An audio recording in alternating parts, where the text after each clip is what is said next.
All right, sounds great. So Chris Blankenship is the Commissioner of the Alabama Department of Conservation and Natural Resources, or DCNR, appointed by Governor Kay Ivey in May of 2017.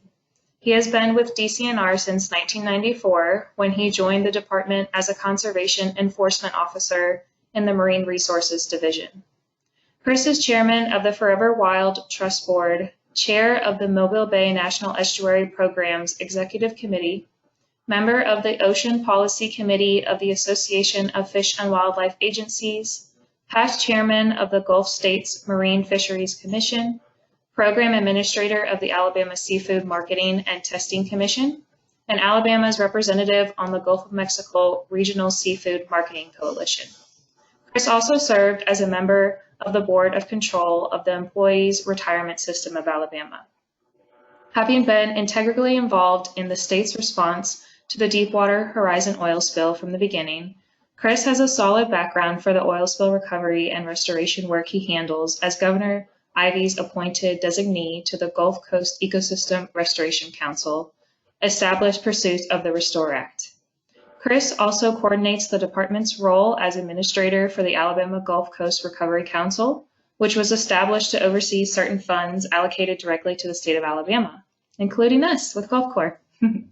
Chris further serves as lead trustee for the state of Alabama in overseeing administrative and technical aspects of the Deepwater Horizon oil spill natural resource damage assessment, or NERDA, and he assists on behalf of the governor's office with implementing coastal restoration projects funded by the National Fish and Wildlife Foundation's Gulf Environmental Benefit Fund.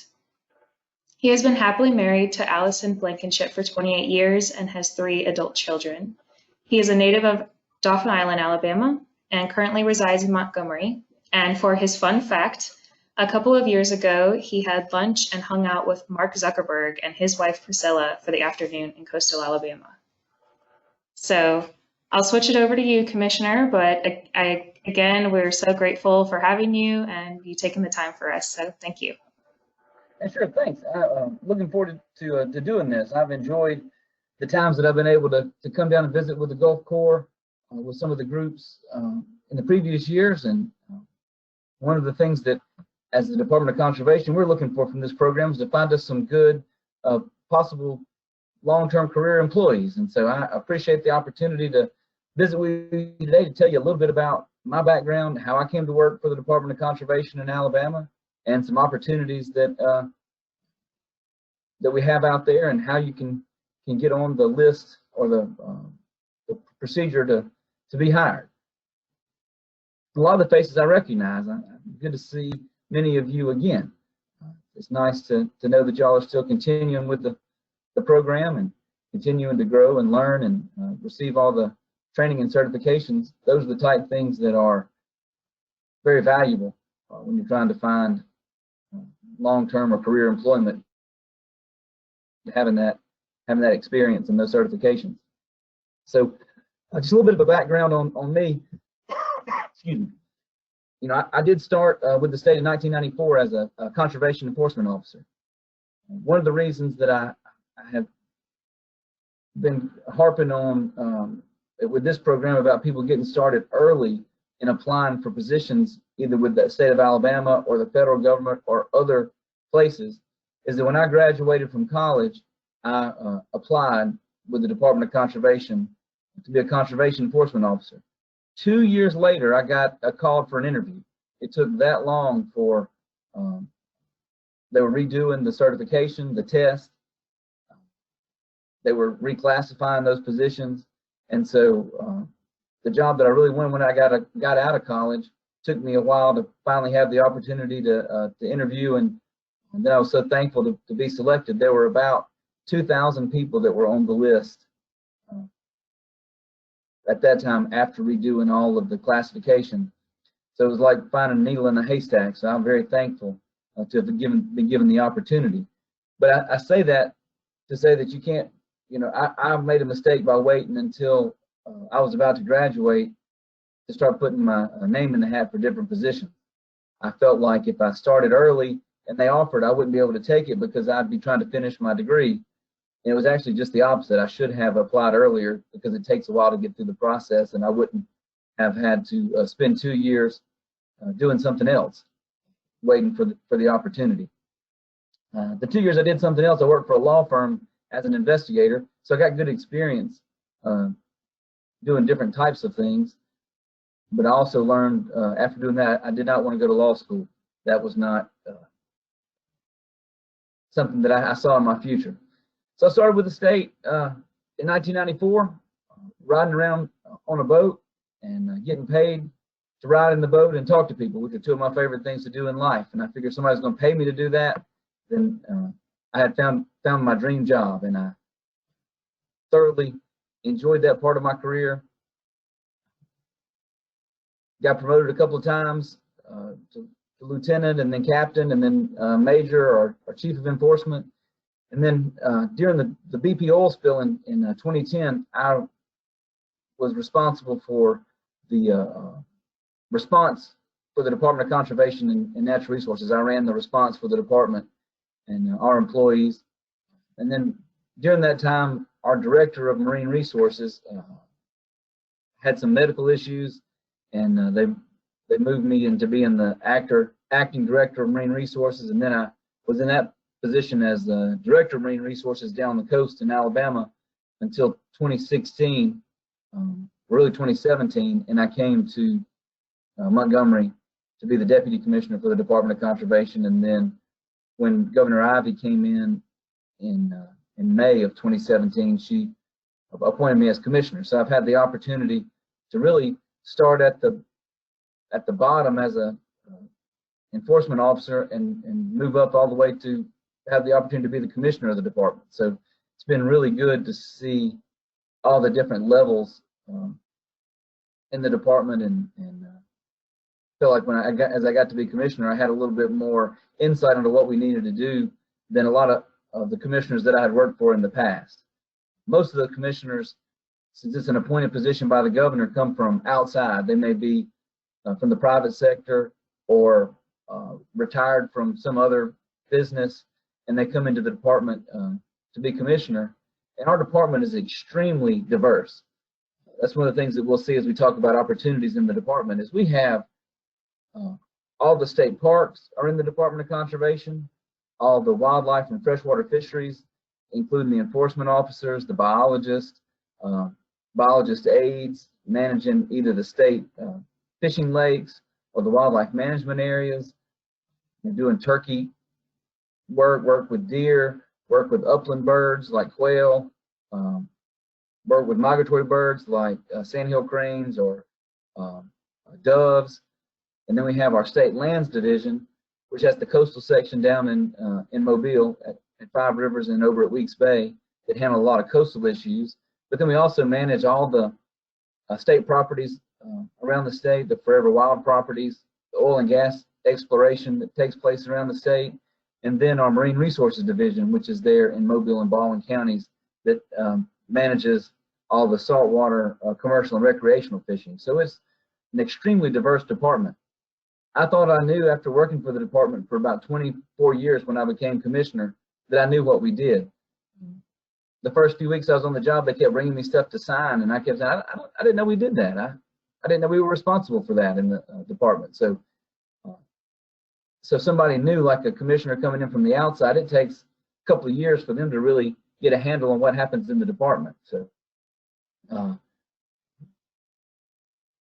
we have in the Department of Conservation about 1,100 employees from all different, for all those different divisions and from different specialties. About half of those employees work in the state parks. We have 22 state parks around the state, and we have positions all the way from laborers all the way up to park administrators. And a lot of those positions are seasonal, as you can imagine, that in the wintertime, we don't have as much work. As many people stay at the park, we don't fill some of those seasonal labor positions. And then as it gets to spring and people start coming back to camp and spend time at the parks, we'll fill those positions. And those are really a good way to get your foot in the door if you live close to one of our state parks, to come in as one of the resort workers or seasonal workers. And then if you do a good job, that's where we we try and move people then from there into permanent classified or merit system positions. That makes sense? So a lot of people that we hire, the way the state system works, you have two different types of opportunities. You have first the merit system jobs, and those are the ones where you have to go through the state personnel department, you fill out an application. A lot of times those will have a test, or they'll score your application and rank you on what they call a register. They rank you in it's really just a list of people that are available to hire.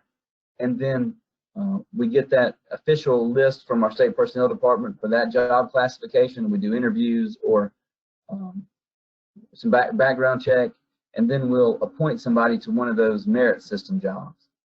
So with that, the merit system means that after 6 months that you're on probation, if you're made permanent in that position, then you have like some property rights to that job. It has certain legal or merit system protections where you have to, it's not as easy to just let somebody go, or that there's a set of rules that governs how those people that are in those positions are treated within the state system. And then we have the ones that are just called Form 8 or at-will employees. And so those are things like those seasonal laborers, resort workers, and we have a few other classifications that are really, we can just hire you on the spot and you work at will in those positions. If things aren't working out, we can let that person go, or if things are going real well, we can continue to extend their employment until they can get on a register and get into the merit system and hire them in one of those positions. So there's really two paths. One's a lot easier, but it doesn't pay as much and doesn't have benefits. And then those merit system jobs have health insurance, retirement, sick leave, annual leave, vacation days, and have a lot of other benefits that go with them. So any questions about that?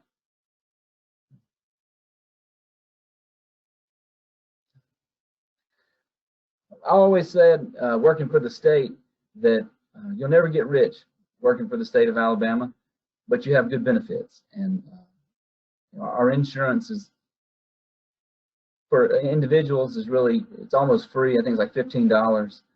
For family coverage, I think it's a couple $100 a month, which is extremely reasonable nowadays.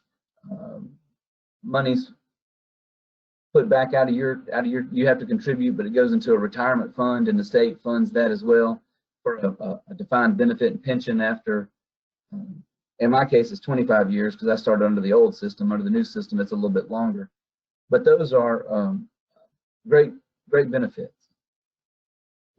that really I probably didn't appreciate as much as I should have when I first started. But now, when we had 3 children and a lot of other things going on, it was sure nice to be able to have vacation days to take off and spend, to go on field trips with them or do whatever I needed, and then to have that health insurance with no high deductible out-of-pocket expenses or anything like that. I do encourage you to look at those things when you're trying to find long-term employment, to factor that in, not just to look at what the pay is per hour. Look at the whole package. I think that was some advice I gave my daughter.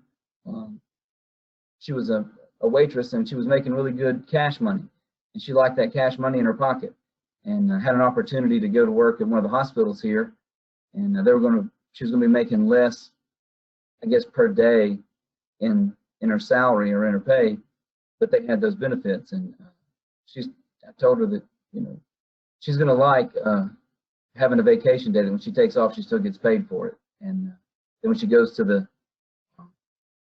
doctor, or she goes to the pharmacy to get some medicine, it doesn't cost her very much. That those are things you have to factor in to the total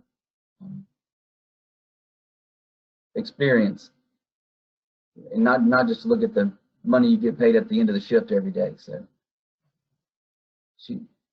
she's learned her dad's not as dumb as she thought he was all those years. Now that she's in her mid-20s and out on her own. I think what kind of questions do y'all have? Yeah, I think Eric, you said you had a question about the merit versus at will you were putting in the chat box. You want to go ahead and ask that?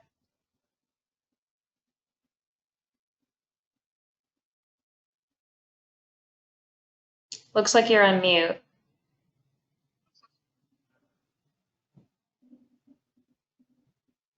Nope, still not working.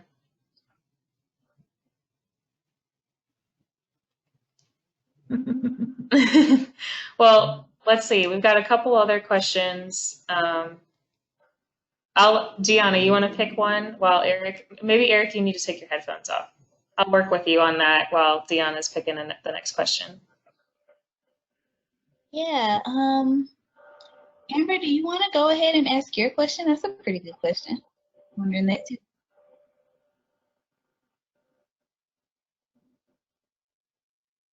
Yes, I was wondering, like, when you say that you're appointed by the governor, like, how does that work? Do you interview with her, or does she already know, like, you and like the work that you do? It's very interesting that you asked that. I get asked that question a lot. How did I know the governor to get appointed in this position? I really did not know her at all. We had been to, I say we've had dinner together. When I say we've had dinner, it was like at a table with like 10 people and like a big round table, and she would not be able to pick me out of a crowd before this. I think I knew who she was, and she may have known my name. But being the deputy commissioner here, we had done some good work in the department. Some of them that I had had the opportunity to work with people on some projects. And so when she came in, if you'll recall, Governor Bentley resigned as our governor, and Governor Ivey was the lieutenant governor. So she came in kind of midterm. So it wasn't like a usual after an election where they know that they're elected in November and they start in January and they have 2 months to vet people for these cabinet positions and do a lot of interviews. She kind of came in, with 1 day's notice that she was going to be the governor, and so she did make me that acting commissioner. And during that time, I got to know her a little bit, and she got to see the work that we've did in the department. And we had a couple of really big issues that we had been working on, and that we had some success in during that month after she became governor. And I guess she was impressed with the work that we were doing, and she made the appointment permanent. So I'm very, very thankful. When I started as a conservation enforcement officer, I never would have seen myself as the commissioner one day. When I was in the boat, when you're out in the boat with your partner and you're riding around out in Mobile Bay and you're talking about all the different problems that you see in the state, and I don't know why the commissioner doesn't do this. I don't know why he doesn't do that. Or it'd be nice if he could fix this or fix that. And if I ever got to be commissioner, I'd do this. And then you get to be commissioner, and you're like, oh, now I see why they didn't. Now I see why they never took care of that. But then also did take a lot of those same things, and when I got to be commissioner, tried to fix a lot of those issues that I always complained about or thought that could be done better. And so I do appreciate the question. I would just say it was the Lord looking out for me to put me in a good position here, since I didn't really know the governor when she came in. I'm very thankful. Would you be able to keep the position, like, after, like, if another person came in? It's possible, but most of the time when a governor comes in, he or she will have their own picks for the cabinet positions.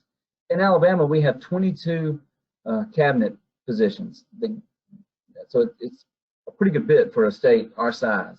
So like the Department of Labor, Department of Commerce, Department of Conservation, Department of Corrections, EMA, Banking Department, the Department of Revenue. So there's just a whole lot of different departments in the state that the governor appoints, and generally they'll appoint people that they know or that they're really comfortable working with when they come in. But of the cabinet that we have now, I think she replaced 11 of the cabinet members, and 11 of the cabinet members were already there when she became governor. So she replaced about half of them.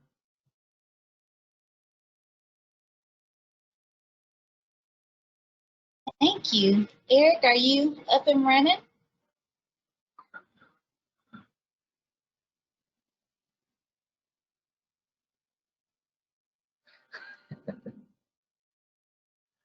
You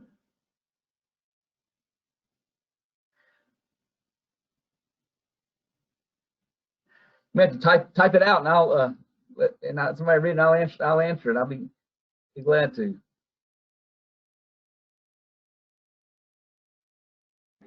Well, I guess until he gets done typing. So I sent a link yesterday to the careers in conservation. I think that got emailed or sent out to you. That's on our website. We've put together this page that talks about how you can get a job with the Department of Conservation and some of the positions that you can apply for. So if you go to that outdooralabama.com/careers, it'll take you to this careers in conservation page. And then you can scroll down. It has a couple things that are employment opportunities in state parks that's a little bit more focused, if that was what your interest was.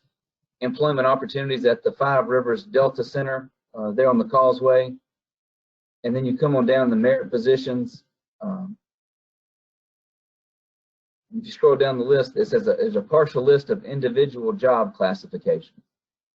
So that's one thing that I want to make sure and talk about with the state system.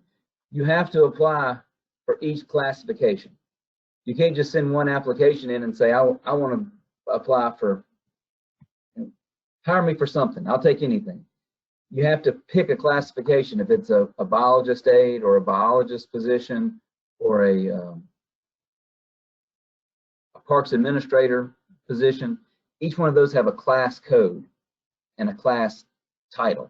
So you'll have to have an application for each one of those classes.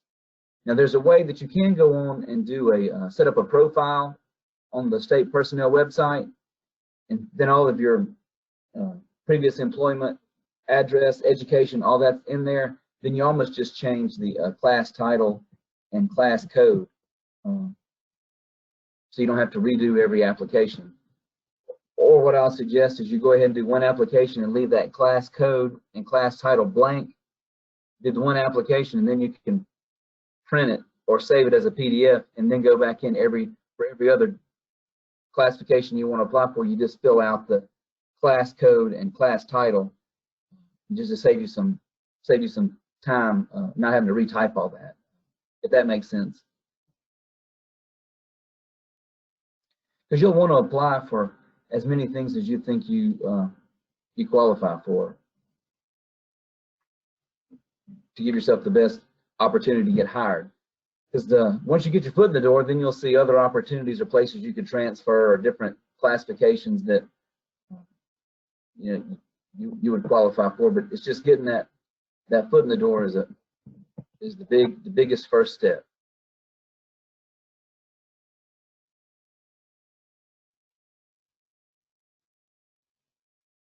All right, Eric, let's see. I know you logged off and logged back on. I know you have a question. Let's try this one more time, else we'll move to somebody else. Can you hear me now? We got you. Awesome. Feel better about myself. How you doing, Chris? I was just gonna ask, like, I checked out the personnel website, and I set up an application like 3 years ago, and I set up a profile. But when I go in to log in to try to put in the codes to try and apply to a job, it straight up logs me out, and I'm not understanding. Is it two different websites that I'm logging into, or is it just one? It should just be that personnel.alabama.gov. I must be doing something wrong. Click on one. I want to help you. I want to help you, Eric, if you're having a problem with it. It's make sure you get in. The link that Carrie sent out the other day. I checked it out, I think last night, and when I was clicking into it, I saw my profile and I saw the application that I did like 2 years ago, because that's the updated version. I need to update it again. But I was test the waters, but it wouldn't update and it would log me back out. And I'll give you my email address before we get off of here, and I'll make sure and get somebody to help you Awesome. and see what works. 'Cause I want to make, if you're having problems with it, I want it to get you in there so you can make all the changes you want and update. I remember you from the very beginning, man. You've been down there like since that first time we came down to Weeks Bay. I mean in Weeks Bay. We had that kickoff down there.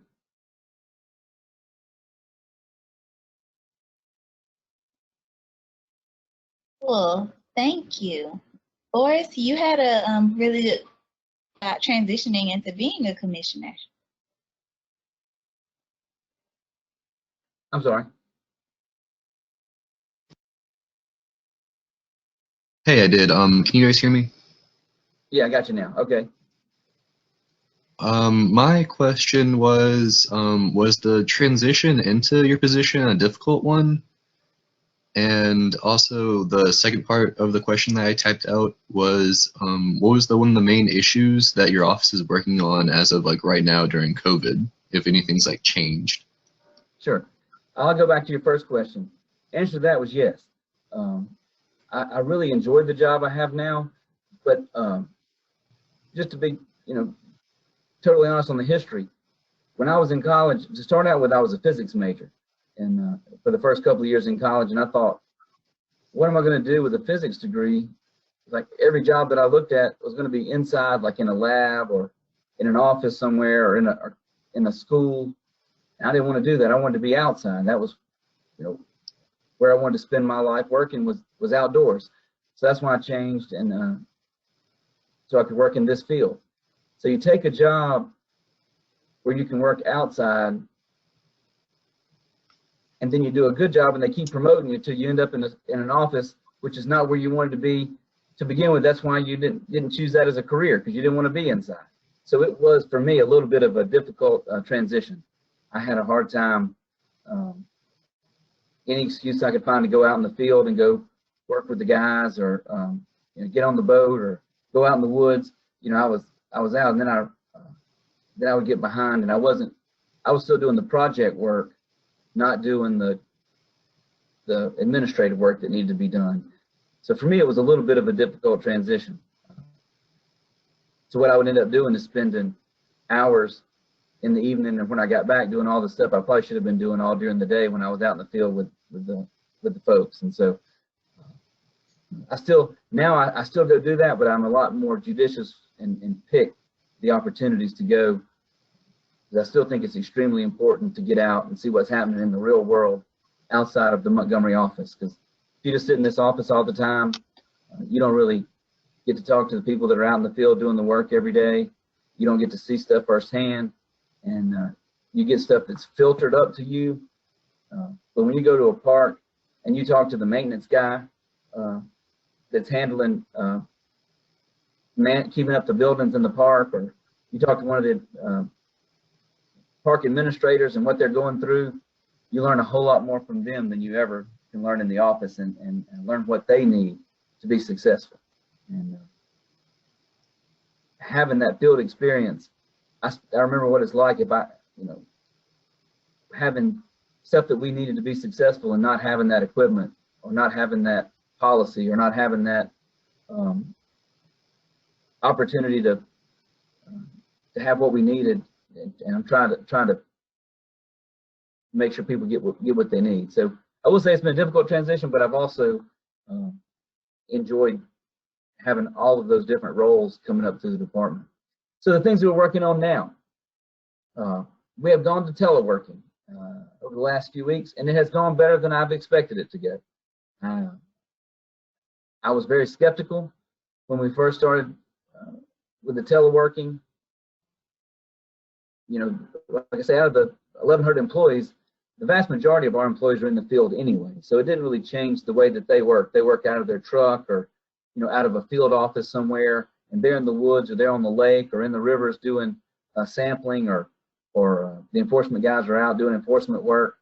So all those positions just continued to do what they were doing. A lot of people here in the office, our attorneys and personnel and accounting, our communication section, they're working remotely, and we're still keeping everything going. There's still a lot of contracts that are being signed, construction projects that are getting started at our facilities or at the parks, and a lot of work still underway. One thing that when people have been off from work or teleworking, we've had a lot more people that have either rediscovered outdoor recreation that we provide as a department, or have had more time for it, made more time since we hadn't had the NBA playoffs going on, or baseball, or anything like that on TV. We've seen a whole lot more people that are actually getting out and enjoying the trails that we have throughout the state on the Forever Wild property or on our state parks. Our boat ramps and all the waterways have been full of people out enjoying fishing. During the turkey season that just ended at that first weekend in May, we had more participation in turkey hunting than we've had in decades, because people were, I think, had more opportunity to go. So right now we're continuing our operations, but we're seeing a lot more use of our facilities, which has been very personally rewarding for me, that all this work that we've done for decades to build these trails and provide this Forever Wild property for public access and these wildlife management areas and all the boat ramps. We're responsible for about 165 boat ramps around the state that we've constructed or managed in partnership with some of the local communities. To see all of those being used, and to see during this time when there's a lot of anxiety in the country, there's a lot of uneasiness, and people need that time outdoors to unwind and to, it's good for their physical and mental health.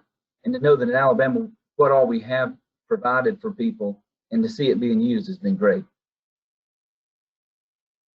Very cool. Thank you for answering my questions. Yes, sir. And to piggyback off of just the COVID response, I think Creighton's question kind of encompasses Haley's and kind of probably some other questions that we all have as far as hiring is concerned. Sure.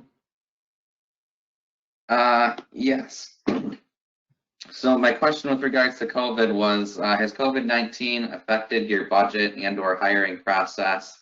And has your department been involved in the response in any way? Initially, I would say it did affect our hiring of the seasonal employees or student interns a little. We didn't hire those in March or April because we were trying to make sure that we were going to be okay budget-wise. Now that we've gone from the stay-at-home to the safer-at-home order from the governor, we're seeing a lot more people in our campgrounds at our state parks, and we've seen an increase in sales in our fishing licenses, freshwater fishing licenses in the state. We've seen a substantial increase in those sales over the course of April and May. So with that, we've gone back now to hiring some of those seasonal or resort workers for parks. We've started that back this week, and plan to fill some of our intern positions that maybe we were unsure about at the Marine Resources Division and with our State Lands Division. I'm very, very thankful for how our state has done during the COVID-19 and the budgeting process. I give our legislature a pretty hard time about the way that they do certain things. We deal with them a lot and work with them on a lot of things, but they have been very fiscally responsible in how they appropriate or budget money over the last several years while the economy has been growing.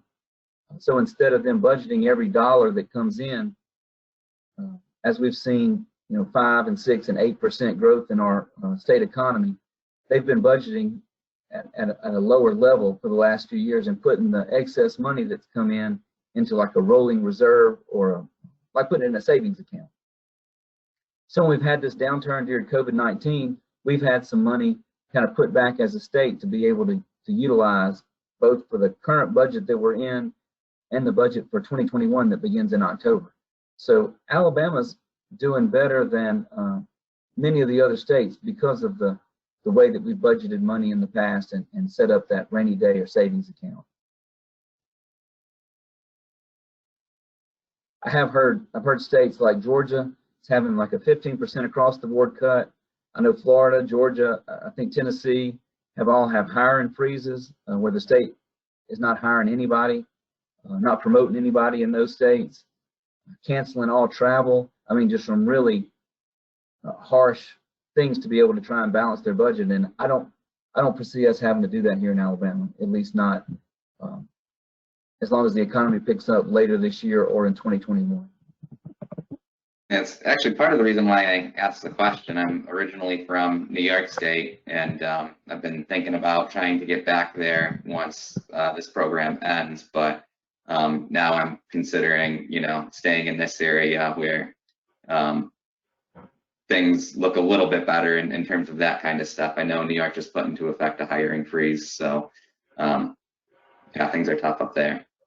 Yeah, we have calls with the other states and on some of the national committees that we're on, and some of those calls we talk about what's happening, how this COVID-19 is affecting our states or our budgets or the Fish and Wildlife agencies, and it's almost embarrassing for us to when everybody gives their reports about how terrible it is in their state and they're having to lay off people or have hiring freezes or having to cut people's pay, and then when we say, well, in Alabama we're good, we're hiring a few folks, and we've actually sold more fishing licenses this year than we've sold in previous years, and I feel a little bit bad for those other states, but I'm much happier to be the commissioner of this state than one of those ones that's having to lay off people. And one thing that might be of interest to you, our department doesn't get money from the state general fund. All of the money for the Department of Conservation and Natural Resources is money that's generated either through usage fees, like people go into a state park, the camping fees, the restaurants, the money that's, South Parks is self-sufficient. And then for our wildlife, freshwater fisheries, and marine resources divisions, it's license sales that fund those departments along with some federal matching funds. And so as long as people are hunting and fishing and going to state parks, our income as a department has been good or fairly stable. Whereas some of the states are funded by like a percentage of a sales tax, like a 0.5% of a sales tax or 0.25% of 1% of sales tax goes to the conservation departments, like in Missouri or Arkansas. So as long as people are out buying stuff and stores are open, they were doing well. But right now, when things have been shut down and a lot of the businesses not operating, those states are really struggling because their funding source, they have a different funding source that is affected much more than we are here in Alabama.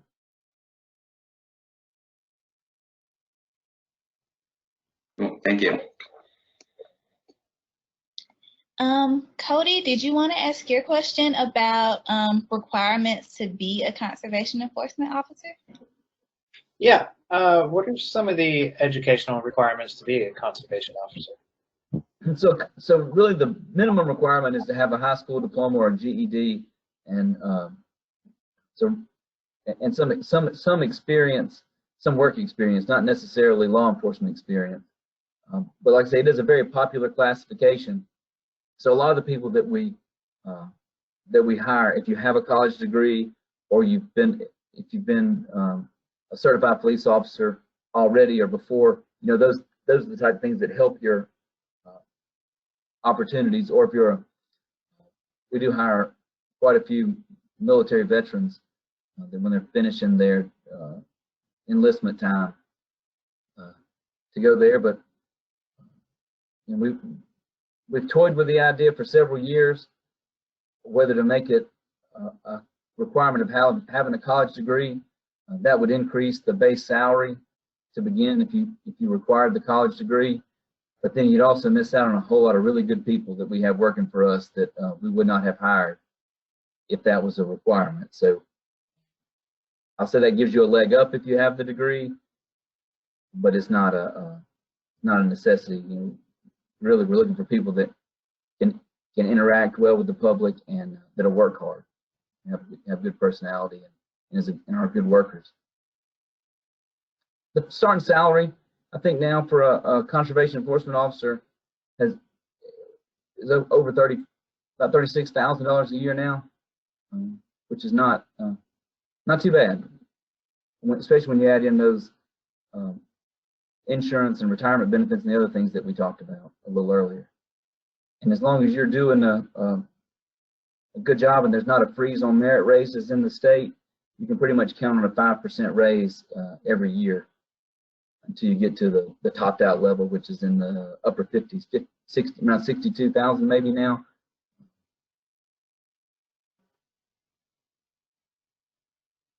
Okay, thank you.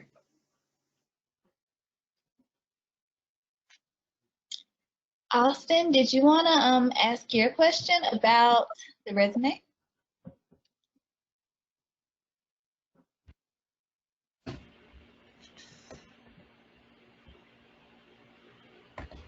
I asked what were some of the more outstanding things on your resume that made you marketable when you first got hired with the state? What made you stand out all those years ago? I grew up on Dauphin Island, which is down on the coast, and so as a job as a marine resources conservation officer, I'd worked on charter boats in the past. I did have a college degree. I had worked in some of the commercial fishing. I'd worked on a shrimp boat for a little while when I was in high school. So I had some practical on the water experience, and I think those were some things that really helped me. Kind of like y'all. I mean, you're doing something now where you're getting practical, real world experience that I think would give you a leg up on some people that are just coming out of college or just applying that haven't worked in the field, in the conservation field or in the outdoor field. People that will. One of the things that when I was hiring people at the Marine Resources Division, either as enforcement officers or in the biological side, somebody that had some experience working outside that I knew would work in the elements and not shy away from the hot summers we have here, or the cold days on the water in the winter. People that have experienced that and continue to do a good job somewhere. To me, those are things that give you in my book, as I'm looking through a stack of 200 people, those are people that I put off to the side as people that I make sure I want to interview. And then, again, just getting your foot in the door and getting that opportunity, then you can shine through with the rest of your abilities.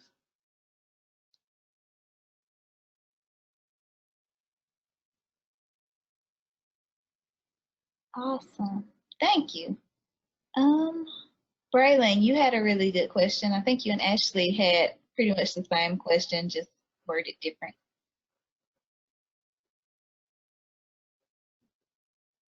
Yeah, so my question was, what is your favorite memory or experience you have out in the field, and what's your reasoning in behind actually going into this field of work? Man, I got so many good memories from from being out in the field. I've seen hundreds of sunrises, thousands of sunsets from the boat or in the woods. Dealing with the commercial fishing or the recreational fishermen, they're really good people that you talk to. If I sat down and went through all my good stories, we'd run out of time to answer any other questions. I'm truly blessed to have had the opportunities to work and do what I've done. And what interested me in it, when I was graduating from college, I kind of wanted to go to work for the federal government as like a federal game warden or the NOAA, a National Marine Fisheries Service.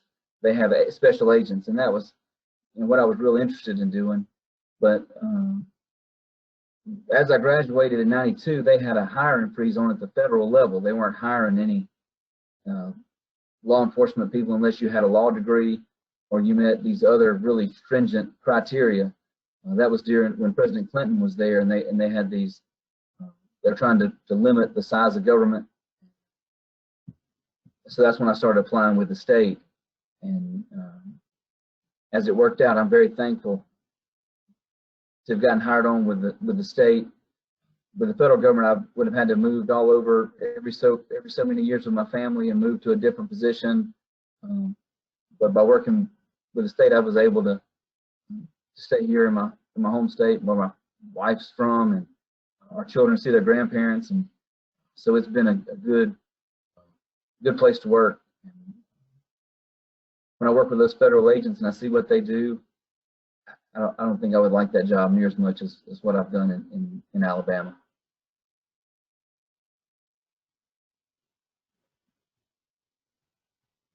Thank you.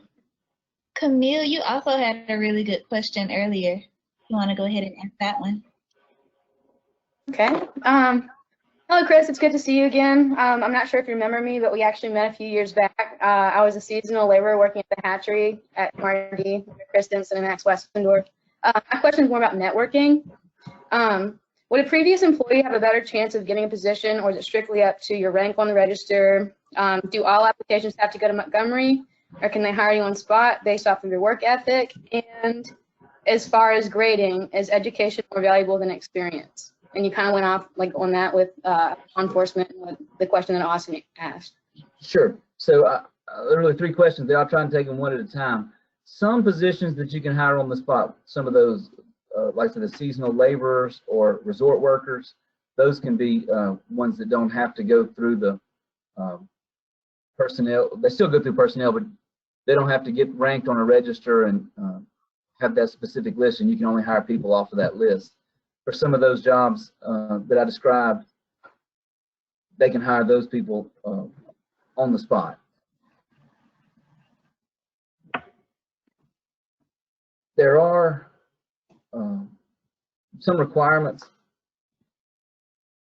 for certain jobs. You have to have like a college degree and so many years of experience.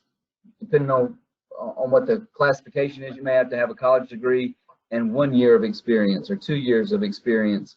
And then for some of those classifications, they'll substitute a year of experience for a year of college. So if you had 2 years of college, so say it was something that had to have a 4-year degree and 1 year of experience. If you've been to college for 2 years, but you had 5 years of experience, you would still qualify. Those years of experience would count for the years of college. And not every classification is like that. Some of them just have that set minimum for a college degree in certain fields. If you're going to be a biologist, you can't have a college degree in business, for instance. That would normally be one of the educational requirements that would qualify you there. You had one other question. The last question, well, you pretty much answered them all. Yeah, I was just curious because the hiring process was just totally different between being a seasonal or temporary worker and then applying for a biology state position, like just totally different. And I've just had that question for a few years now. But thank you so much. Sure. And so that's why I would always encourage people when I was there, if you get hired in one of those seasonal positions, like to right away go ahead and apply for like the biologist aide or biologist position or natural resource planner or some of those others that do have to go through the longer hiring process because it takes a while. I'm not crazy about the state personnel system and how the hiring goes. When you find somebody good, I'd like to hire them on the spot and not have to go through some long process. But that's just not how it's set up, and it makes it difficult. Some classifications are open for what they call continuous recruitment, which means you can go today and apply for that job, and they'll either give you the test or they'll take your application and score it and place you on the list of people to hire from in some spot. That's a continuous register. Then there's others that are just open for a certain period of time. So it's only open for 3 weeks or a month. Everybody that applies in those 3 weeks or a month gets their application graded. They have to take a test and then they get scored. And then at some point, it may be a year or 2 years or 3 years later, when all the people that are on that register, when the numbers get low, then they'll give the test again or open it back up again. And so if you miss your window, it's harder to get before that comes back open again. So that's really what happened to me on the conservation enforcement officers test when I was in college. They had just passed the date where it was open and you could apply, and then they shut the system down, and then they reorganized that whole entire process, and it was a year later before they ever opened it back up again.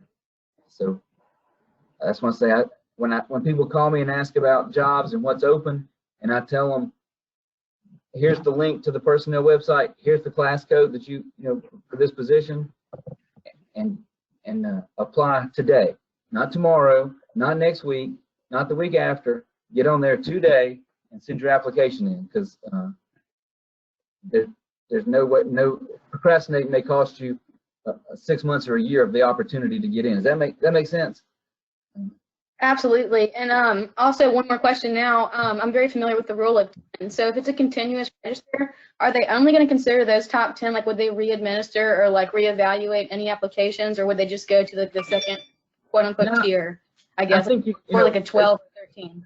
Yeah, it depends on how many positions that you're applying, how many positions you're filling, and then how many people are tied for the 10th spot. So the state has a rule of 10, which means that when you're trying to fill a position, a merit position, and you want to fill one position, they don't just send you one name or the top name from the list. They send you the top 10 applications.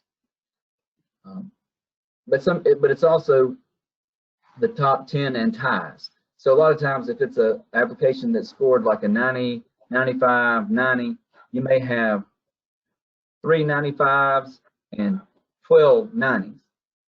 Well, when you ask for that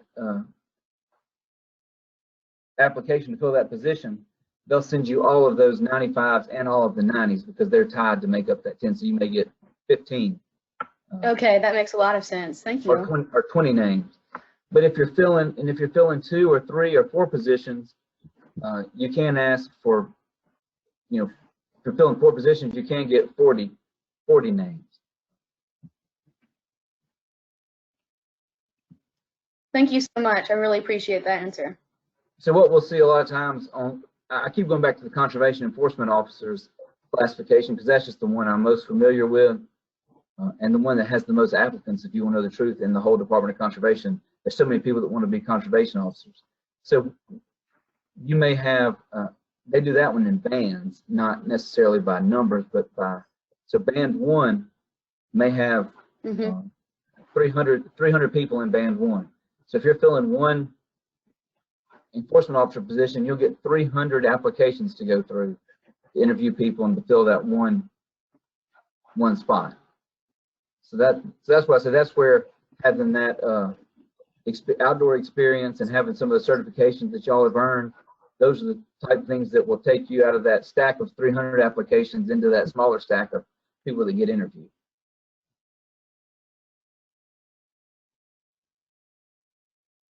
Awesome. And I think you kind of touched on it with that last little bit, but John, if you want to go ahead and ask your question, I think we have time for one more. Okay, so basically my question was just, where do you see like the jobs going, and how they've been affected by COVID-19? Like, do you see there's going to be more positions opening up or less positions opening up because of it? I think in the Department of Conservation, I think we'll be pretty steady. One thing that I have seen during the COVID-19, like I said earlier, is the number of people that are out using our parks and using the trails and hunting and fishing. The more usage that we have from the public, and the more people that are out enjoying that outdoor recreation, the better it is for the Department of Conservation, and the more opportunities we have to fill positions. We'll be okay on budget, because we'll have people that are buying those licenses or using the parks, and then we'll have needs, because we'll have to have personnel to make sure all those are being managed or maintained properly. So for us, I see it either staying level or maybe a slight increase over the next year or two. And then Awesome. we also have a lot of restoration work that's going on down there on the coast that y'all are part of. The whole reason that we have Gulf Corps, one of the projects that we funded from the BP oil spill. So we have a lot of restoration work that's happening down there, some shoreline construction, a lot of other types of projects, and that money's not going away. That money's going to continue to come in every year. In April, there's a deposit from BP through the year 2032. So that money will be coming in and continuing to do projects and do good work. So on the restoration front, I really just see that continuing or maybe even increasing over the next 10 years. Awesome. And I think the last one is going to come from Cray today. So my question is, from your law enforcement days on the boat, do you have any funny stories that stick out that you'd be willing to share? Yeah, I mean, we were chasing a boat one time, and they dumped, they had a bunch of illegal fish on the boat, and as they saw us coming up, they dumped the illegal fish overboard, and thought they got away with it, you know, because we couldn't find the fish. And so I stopped the boat, took off my gun belt, and jumped in the water and started getting all the fish. You know, it was in about a little bit over waist deep water, so I was able to, you know, getting the fish. And then the pelicans came in. They were trying to get the fish. I was fighting the pelicans for the evidence. And so after that, though, I got a pretty good reputation because they went back and told everybody that, hey, don't try and get away with anything with Chris. He jumped in the damn water and was getting the fish. And so after that, I kind of had a pretty good reputation as somebody that wasn't, you couldn't just put something over on. But yeah, we chased a boat one time from Fort Morgan. We were doing a joint operation with the U.S. Customs and Border Patrol and the Coast Guard, and we've been working all day. They had a drug dog, and we've been working on all day long. And there was the last boat that was coming in, and we were going to check him, and then we were going back to Dauphin Island to finish the day. The boat wouldn't stop. We ended up chasing them all the way from Fort Morgan, all the way to Orange Beach, through the Intercoastal Waterway, all the way to Florida, and finally got him stopped at the Florida line. And the whole time we were going, there was a guy on the boat, and he kept saying, "My wife's going to kill me. My wife's going to kill me." He was a Coast Guard guy. And so after we got everything done, you know, we finished up with the people, wrote them the tickets, and we started headed back. That was about 35-minute boat chase, and then we had to go all the way back to Dauphin Island, which is about another 45 minutes to an hour. And the whole time he said, "My wife's going to kill me. She's going to kill me." And so I said, "What are you talking about?" He said, "My wife was coming down to pick me up. You know, she's pregnant, and it's hot, and she's been waiting for me all this time. She's going to kill me." I said, "Man, don't worry about it. I was running the boat. When we get back, we get to the dock, I'll get off the boat, and I'll tell her, you know, it wasn't his fault. He was on the boat with us. We were chasing somebody. I wasn't going to turn around, you know." And I said, I'll cover for you." So I got off, and this redhead that's about 9 months pregnant comes flying down the dock, and she was mad as a hornet. So I stepped off the boat, and I said, "Hey, don't be mad at him. You know, it was my fault. You know, we were chasing somebody." And she said, "He could have jumped in the water and swam back." And she was probably about the maddest person I'd ever seen. And I said, "You're right. It's his fault. It's his fault." And I never wanted to take it out on me. So, but you know, you get into we had some good chases like that. You know, and then I've also had days like when you go offshore. The first patrol I made out to the Ram Powell rig, which is about 80 miles offshore. We went out there on a patrol. We'd gotten some federal grant money to do work out there. So the very first patrol we made, I got offshore. A whale shark swims up to the boat, and we were in a 25-foot contender, and the whale shark was way bigger than the contender. I tried to get on the side of the boat and take a picture of it. All it looks like is just a bunch of brown and white spots in the water because he's so big you can't even get it in the picture. And then we saw a weed line, and it had all these cobia and dolphin dolphin fish that were swimming in the weed line, and then we got offshore further, and there was a huge school of yellowfin and blackfin tuna jumping everywhere. You know, and we go out there and we check all these boats and we do the work, and but just thinking back,